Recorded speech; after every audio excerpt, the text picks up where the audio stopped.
Hello and namaste everyone, welcome back to my channel. आजभन्दा झन्डै 3 वर्ष अगाडि मैले याडियाको E8S Pro स्पेसिफिक यही स्कुटरको मैले रिभ्यू गरेको थिएँ। त्यसमा चाहिँ मैले यसको नयाँ हुँदाखेरिको कुराहरूको बारेमा कुरा गरेको थिएँ र उक्त भिडियोमा साथीहरूले मलाई आजको दिनमा यो स्कुटर कस्तो छ, के यो आजको दिनमा पनि किन्न लायक छ, के यसलाई ओन गर्नु आजको दिनमा राम्रो हुन्छ र ओभरअल यसको पर्फर्मेन्स कस्तो छ भनेर चाहिँ धेरै जस्तो क्वेसन मैले त्यसमा फेस गरेको थिएँ। र आज यो भिडियो ल्याउनुको मुख्य कारण चाहिँ ती सबै प्रश्नहरूलाई समेट्दै यो विगत 3 वर्षमा यो स्कुटर चलाइरहँदा यसमा उठेका तिता तथा मिठा अनुभवहरूलाई समेट्दै ओभरअलमा यो स्कुटर कस्तो छ त, के तपाईले आजको दिनमा यसलाई किन्नु राम्रो हुन्छ अथवा हुँदैन भन्ने मेरो आफ्नो पर्सनल सुझाव पनि दिनलाई र सबै यसको समग्रमा यसको सर्भिसिङको, यसको पार्ट्सको जे जति मलाई नलेज छ त्यो सेयर गर्नलाई मैले आजको यो भिडियो लिएर आएको छु। कृपया अन्त्यसम्म हेरिदिनु होला। सुरुमा कुरा गरौँ यसको राम्रो पक्षबाट र फर्स्टमा यसको सबभन्दा राम्रो पक्ष भनेको चाहिँ यसको बडी प्यानल। यो बडी प्यानल धेरै नै बलियो छ। तपाईको अलिकति पल्टिदा अथवा कसैले ठोकिदा, मानौ तपाईले कसैले खुट्टाले हान्यो के भने यो भाँचिने हुँदैन। यो चाहिँ एकदमै बलियो छ। र अर्को यसको राम्रो पक्ष मलाई लागेको भनेको चाहिँ यसको सिट। आनन्दको नरम सिट छ, बस्नलाई एकदमै कम्फर्टेबल, थपक्क बस्यो। ह्यान्डल बार पनि वाइड छ, सोफामा बसे जस्तो फिल हुन्छ तपाईलाई। त्यो यस्तो जिउ तन्काउनु पनि केही छैन, आनन्दको सिट छ।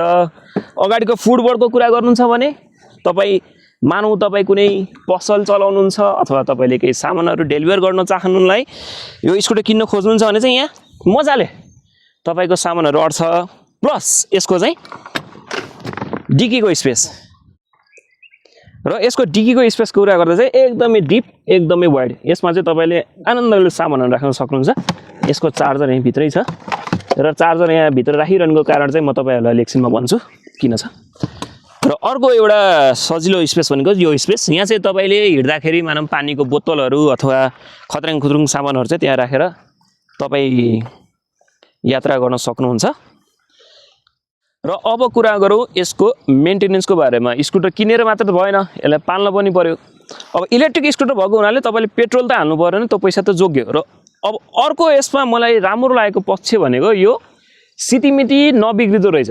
यसमा अहिलेसम्म बिग्रेको भनेको एउटा यो स्विच सेट बिग्रेको थियो, जुन चाहिँ झन्डै 3000 जति पैसा लाग्यो फेर्दाखेरि भने। अर्को यसमा बिग्रेको भनेको चाहिँ डिस्क प्याडहरू मात्रै हो। त्यो बाहेक अरू कुनै पनि यसमा खर्च खासै आएको छैन।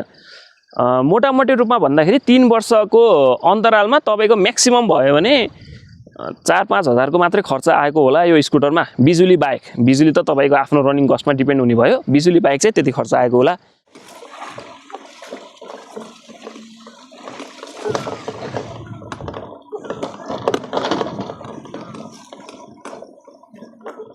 र अब कुरा गरौँ यसको मैले भोगेका समस्याहरू अथवा भनौँ यसको नकारात्मक पक्षको। सुरुमा कुरा गर्दाखेरि चाहिँ अब यो यसकै मात्रै समस्या त होइन, नेपालको बाटाघाटा अब त्यस्तै छ। सुरुको समस्या भनेको पङ्चरबाट चाहिँ मैले एकचोटि यसमा दुःख पाएँ। पङ्चर हुँदाखेरि भयो के भने पछाडिको टायर पङ्चर भयो र यो पछाडिको टायरमै मोटर भएको हुनाले चाहिँ हाम्रो लोकल मेकानिक्स दाजुभाइहरूले चाहिँ यो टायरको पङ्चर रिपेयर गर्न खोज्नु भएन। त्यो हिसाबले चाहिँ के भयो भने अब पङ्चर भइसकेपछि त यसलाई चलाउनु मिलेन। अनि त्यसमा चाहिँ टाटा एस, हाम्रो छोटा हात्ती गाडी मगाएर चाहिँ यसलाई लोड गरेर चाहिँ यसको सर्भिस सेन्टरसम्म पुर्याउनु परेको थियो मलाई। त्यो चाहिँ एउटा यसमा पाएको भने दुःख भयो। र अर्को सर्भिसिङको कुरा गरिरहँदाखेरि यसको सर्भिस सेन्टरमा चाहिँ मलाई अलिक चित्त नबुझेको कुरा चाहिँ यसको सर्भिस सेन्टरमा जुन एसेम्बल गर्ने युनिट र सर्भिसिङ गर्ने युनिट भनौँ दुईवटा चाहिँ सँगै छ। त्यो हिसाबले चाहिँ जुन तपाईले अरू भेहिकलहरू ओन गर्दा जस्तो एउटा सोफिस्टिकेटेड, एउटा अलि राम्रो बस्ने खालको अथवा भनौँ एउटा राम्रो सर्भिस भन्नाले टेक्निकल सर्भिस होइन कि ह्युमन हुन्छ नि, जुन तपाईँ त्यहाँ बस्नुहुन्छ, चिसो पानी तातो पानी एउटा जुन व्यवस्था हुन्छ त्यो व्यवस्था चाहिँ यसको सर्भिस सेन्टरमा छैन। सर्भिस सेन्टर चाहिँ एकदम टेक्निकल ग्यारेजै जस्तो छ। त्यो चाहिँ मलाई अलिकति याडले अब इम्प्रुभ गर्दै जाला, किनभने अब आजकल सेल्स बढ्दैछ, नयाँ नयाँ प्रडक्टहरू ल्याइरहनु भएको छ उहाँहरूले। मलाई चाहिँ स्पेसली यो सामोसीको सर्भिस सेन्टर लाने गरेको छ यो स्कुटर चाहिँ। त्यहाँ चाहिँ त्यस्तो खालको एक्सपिरियन्स छ मेरो चाहिँ, एसेम्बली प्लान्ट र सर्भिसिङ युनिट सँगै भएको हुनाले चाहिँ। तर अब एउटा राम्रो पक्ष के छ भने जस्तो कुनै एउटा स्पेसिफिक ड्युरेसनमा तपाईँले यो स्कुटर सर्भिसिङ गर्नै पर्छ भने चाहिँ छैन यसको। जस्तो तपाईँले केही समस्या भयो अथवा तपाईँ आफैलाई देखाउनु मन लाग्यो भने तपाईँ जाँदा हुन्छ। जस्तो उहाँहरूले यति गुडेपछि ल्याउनुहोस्, यति गुडेपछि ल्याउनुहोस् भनेर चाहिँ त्यस्तो भन्ने गर्नुभएको छैन। त्यो हिसाबले चाहिँ खासै धेरै जानु पर्दैन, त्यस्तो केही समस्या त आउँदैन यसमा। तर इनकेस आएको खण्डमा चाहिँ त्यति राम्रो त्यति फेसिलिटेड चाहिँ सर्भिस सेन्टर नरहेको मेरो अनुभव छ यसमा। र अब यसको अर्को नकारात्मक पक्षको कुरा गर्दाखेरि चाहिँ यसमा मलाई यसको सस्पेन्सन चाहिँ यसको मन नपरेको पक्ष हो, जसमा तपाईको यसको सिट कम्फर्टेबलै छ, तपाईँ यसमा बस्दाखेरि तपाईँलाई आनन्द त आउँछ, तर त्यो आनन्द चाहिँ तपाईँको पिच रोडसम्मलाई मात्रै सीमित छ। यदि तपाईँ पिच रोडको अलावा अफ रोड जानुभयो, अलि खाल्टाखुल्टीमा जानुभयो, अथवा भनौँ जुन मसिनो अनइभन ढलान्ने बाटो हुन्छ त्यसमा चाहिँ एकदमै धेरै झड्का दिन्छ यो स्कुटरले, एकदमै धेरै दिन्छ। बडी प्यानलहरूबाट चाहिँ दिँदैन, कुनै कुनै स्कुटरहरूले चाहिँ बडी प्यानल थर्किने हुन्छ, तर यसको चाहिँ सस्पेन्सन ह्यान्डलले थर्किन्छ। र त्यो केसमा चाहिँ तपाईँको चाहिँ इभेन्चुअली ढाड दुखे जस्तो थाके जस्तो समस्या चाहिँ यसमा आउने गर्दछ। अब त्यसै क्रममा यसको कुरा गरौँ, यसको रेन्जको कुरा।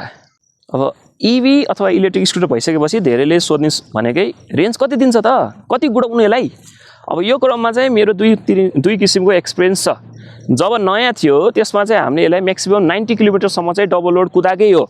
अब यसको एउटा समस्या जुन मैले त्यो भिडियोमा पनि भनेको थिएँ, ब्याट्री पर्सेन्टेज चाहिँ यसमा देखाउँदैन। यसको चाहिँ इन्डिकेटर छ ब्लक खालको, त्यो चाहिँ रेडमा जान्छ र रेडमा गएपछि एक्ज्याक्टली यति पर्सेन्टेज गुड्छ अथवा यति मोबाइलको जस्तो ब्याट्री पर्सेन्टेज यसमा देखाउँदैन। त्यो हिसाबले जब रेड हुन्छ त्योभन्दा बढी त तपाईँले चलाउन डर लाग्छ, त्यसपछि तपाईँले चलाउनु न त्यो स्कुटर। र त्यो केसमा चाहिँ जब नयाँ थियो त्यसमा चाहिँ हामीले 90 सम्म चाहिँ डबल लोडै यसलाई चलाएको हो। तर आजको दिनमा मानौ झन्डै 11,000 गुडिसकेपछिको आजको दिनको कुरा गर्दाखेरि चाहिँ सिङ्गल लोडमा 50 किलोमिटर गुडाइसकेपछि चाहिँ यसको त्यो रेड इन्डिकेटर बल्छ।